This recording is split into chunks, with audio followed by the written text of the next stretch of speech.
Judith. Chapter 11. Holofernes said to her, "Woman, take courage. Don't be afraid in your heart, for I never hurt anyone who has chosen to serve Nebuchadnezzar, the king of all the earth. And now, if your people who dwell in the hill country had not slighted me, I would not have lifted up my spear against them, but they have done these things to themselves. And now tell me why you fled from them and came to us, for you have come to save yourself.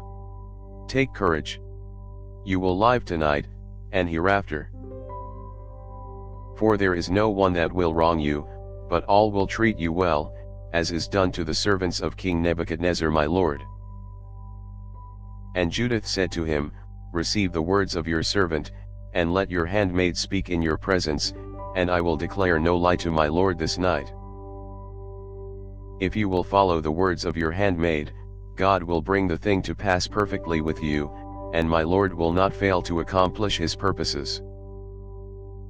As Nebuchadnezzar king of all the earth lives, and as his power lives, who has sent you for the preservation of every living thing, not only do men serve him by you, but also the beasts of the field, the cattle, and the birds of the sky will live through your strength, in the time of Nebuchadnezzar and of all his house.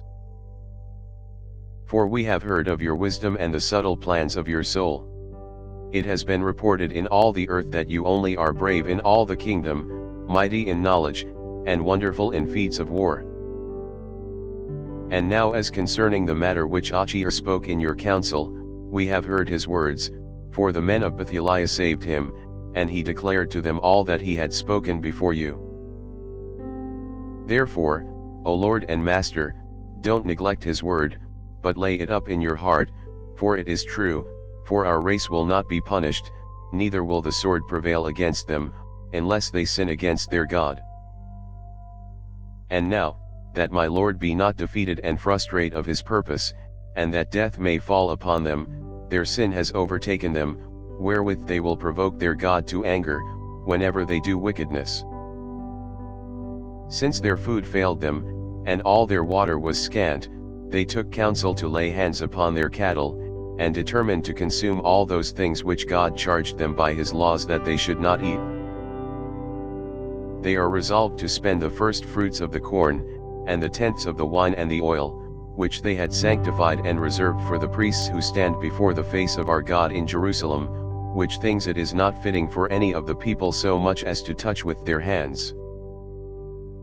They have sent some to Jerusalem, because they also that dwell there have done this thing, to bring them permission from the council of elders. It will be, when word comes to them and they do it, they will be given to you to be destroyed the same day. Therefore I your servant, knowing all this, fled away from their presence.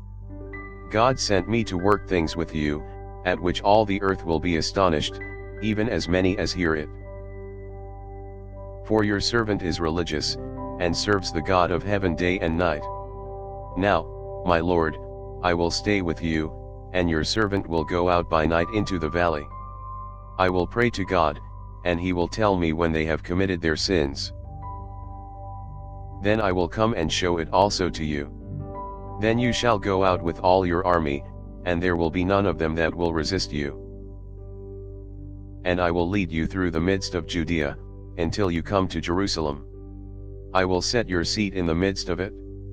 You will drive them as sheep that have no shepherd, and a dog will not so much as open his mouth before you, for these things were told me according to my foreknowledge, and were declared to me, and I was sent to tell you." Her words were pleasing in the sight of Holofernes and of all his servants.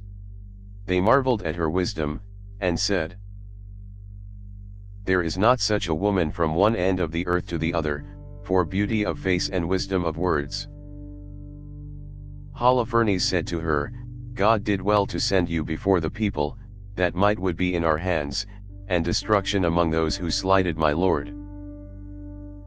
And now you are beautiful in your countenance, and wise in your words. If you will do as you have spoken, your God will be my God, and you will dwell in the house of King Nebuchadnezzar, and will be renowned through the whole earth." Thanks for listening. If you liked our video, give us a thumbs up and subscribe, it really helps.